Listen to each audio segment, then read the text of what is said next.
മർക്കോസ് എഴുതിയ സുവിശേഷം 1-ാം അധ്യായം. സ്നാപകന്റെ പ്രഭാഷണം.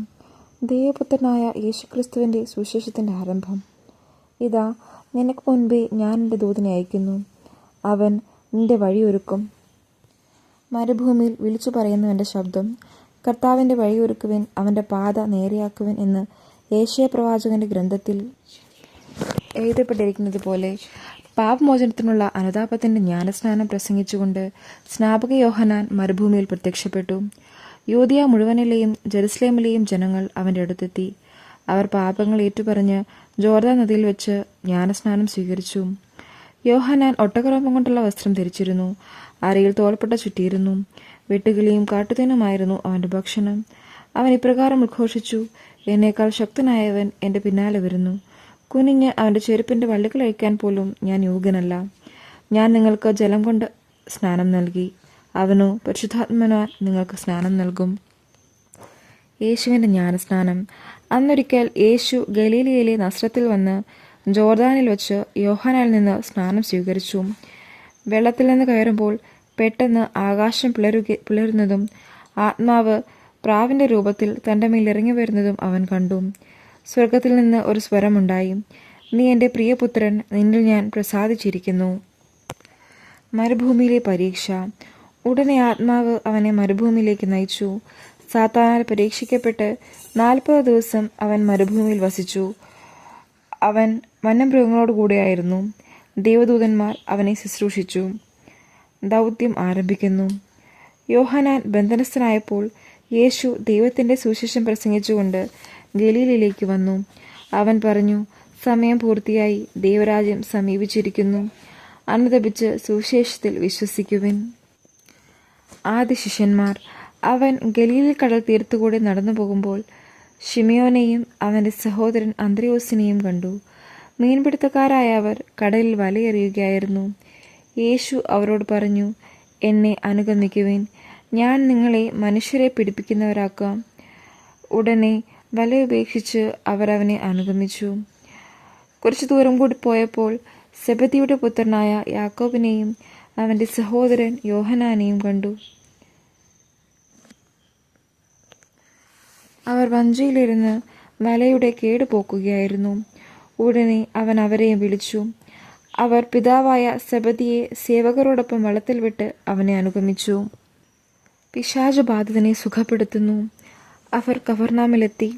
സാബത്ത് ദിവസം അവൻ സിനഗോഗിൽ പ്രവേശിച്ച് പഠിപ്പിച്ചു. അവൻ്റെ പ്രബോധനത്തിൽ അവർ വിസ്മയഭരിതരായി. കാരണം നിയമജ്ഞരെ പോലെയല്ല, അധികാരമുള്ളവനെ പോലെയാണ് അവൻ പഠിപ്പിച്ചത്. അശുദ്ധാത്മാവ് ബാധിച്ച ഒരുവൻ അവിടെ ഉണ്ടായിരുന്നു. അവൻ അലറി, നസ്രായനായ യേശുവേ, നീ എന്തിന് ഞങ്ങളുടെ കാര്യത്തിൽ ഇടപെടുന്നു? ഞങ്ങളെ നശിപ്പിക്കാനാണോ നീ വന്നിരിക്കുന്നത്?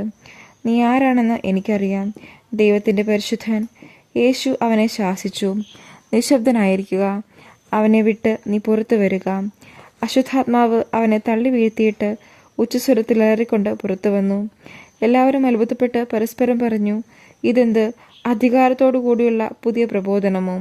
അശുദ്ധാത്മാക്കളോട് പോലും അവൻ ആജ്ഞാപിക്കുന്നു, അവ അനുസരിക്കുകയും ചെയ്യുന്നു. അവൻ്റെ പ്രശസ്തി ഗലീലയുടെ സമീപ പ്രദേശങ്ങളിലെല്ലാം പെട്ടെന്ന് വ്യാപിച്ചു. ശിമയോന്റെ അമ്മായിയമ്മ. യേശു സിനഗോഗിൽ നിന്ന് ഇറങ്ങി യാക്കോബിനോടും യോഹന്നാനോടും കൂടെ ശിമയോന്റെയും അന്ത്രയോസിന്റെയും ഭവനത്തിലെത്തി. ശിമയോന്റെ അമ്മായിയമ്മ പനി പിടിച്ച് കിടപ്പായിരുന്നു. അവളുടെ കാര്യം അവർ അവനോട് പറഞ്ഞു. അവൻ അടുത്തു ചെന്ന് അവളെ കൈക്ക് പിടിച്ച് എഴുന്നേൽപ്പിച്ചു. പനി അവളെ വിട്ടുമാറി. അവൾ അവരെ ശുശ്രൂഷിച്ചു. അന്ന് വൈകുന്നേരം സൂര്യാസ്തമയമായപ്പോൾ രോഗികളും പിശാചുബാധിതരുമായ എല്ലാവരെയും അവർ അവൻ്റെ അടുത്ത് കൊണ്ടുവന്നു. നഗരവാസികളെല്ലാം വാതിൽക്കൽ സമ്മേളിച്ചു. വിവിധ രോഗങ്ങൾ ബാധിച്ചിരുന്ന വളരെ പേരെ അവൻ സുഖപ്പെടുത്തി. അനേകം പിശാചുക്കളെ പുറത്താക്കി. പിശാചുക്കൾ തന്നെ അറിഞ്ഞിരുന്നതുകൊണ്ട് സംസാരിക്കാൻ അവരെ അവൻ അനുവദിച്ചില്ല. സിനഗോഗുകളിൽ പ്രസംഗിക്കുന്നു. അതിരാവിലെ അവൻ ഉണർന്ന് ഒരു വിജനസ്ഥലത്തേക്ക് പോയി. അവിടെ അവൻ പ്രാർത്ഥിച്ചുകൊണ്ടിരുന്നു. ശിമയോനും കൂടെ ഉണ്ടായിരുന്നവരും അവനെ തേടി പുറപ്പെട്ടു. കണ്ടെത്തിയപ്പോൾ അവർ പറഞ്ഞു, എല്ലാവരും നിന്നെ അന്വേഷിക്കുന്നു. അവൻ പറഞ്ഞു, നമുക്ക് അടുത്ത പട്ടണങ്ങളിലേക്ക് പോകാം, അവിടെയും എനിക്ക് പ്രസംഗിക്കേണ്ടിയിരിക്കുന്നു. അതിനാണ് ഞാൻ വന്നിരിക്കുന്നത്. സിനഗോഗുകളിൽ പ്രസംഗിച്ചുകൊണ്ടും പിശാചുക്കളെ പുറത്താക്കിക്കൊണ്ടും അവൻ ഗലീലയിൽ ഉടനീളം സഞ്ചരിച്ചു. കുഷ്ഠരോഗിയെ സുഖപ്പെടുത്തുന്നു. ഒരു കുഷ്ഠരോഗി അവന്റെ അടുത്തെത്തി മുട്ടുകുത്തി അപേക്ഷിച്ചു, അങ്ങേക്ക് മനസ്സുണ്ടെങ്കിൽ എന്നെ ശുദ്ധനാക്കാൻ കഴിയും. അവൻ കർണ തോന്നി കൈ നീട്ടി അവനെ സ്പർശിച്ചുകൊണ്ട് പറഞ്ഞു, എനിക്ക് മനസ്സുണ്ട്, നിനക്ക് ശുദ്ധിയുണ്ടാകട്ടെ. തൽക്ഷണം കുഷ്ഠം മാറി അവൻ ശുദ്ധി വന്നു. യേശു അവനെ കർശനമായി താക്കീത് ചെയ്തു പറഞ്ഞു, നീ ഇതേപ്പറ്റി ആരോടും ഒന്നും സംസാരിക്കരുത്. എന്നാൽ പോയി പുരോഹിതന് നിന്നെ തന്നെ കാണിച്ചു കൊടുക്കുക. മോശയുടെ കൽപ്പന അനുസരിച്ച് ജനങ്ങൾക്ക് സാക്ഷ്യത്തിനായി ശുദ്ധീകരണ കാഴ്ചകൾ സമർപ്പിക്കുകയും ചെയ്യുക. എന്നാൽ അവൻ പുറത്തു ചെന്ന് വളരെ കാര്യങ്ങൾ പ്രഘോഷിക്കാനും ഇതുമൂലം പ്രസിദ്ധമാക്കുവാനും തുടങ്ങി. തന്മൂലം പിന്നീട് പട്ടണത്തിൽ പരസ്യമായി പ്രവേശിക്കാൻ യേശുവിന് സാധിച്ചില്ല. അവൻ പുറത്ത് വിജനപ്രദേശങ്ങളിൽ തങ്ങി. ജനങ്ങളാകട്ടെ എല്ലായിടങ്ങളിലും നിന്ന് അവന്റെ അടുത്ത് വന്നുകൊണ്ടിരുന്നു. ആമേൻ.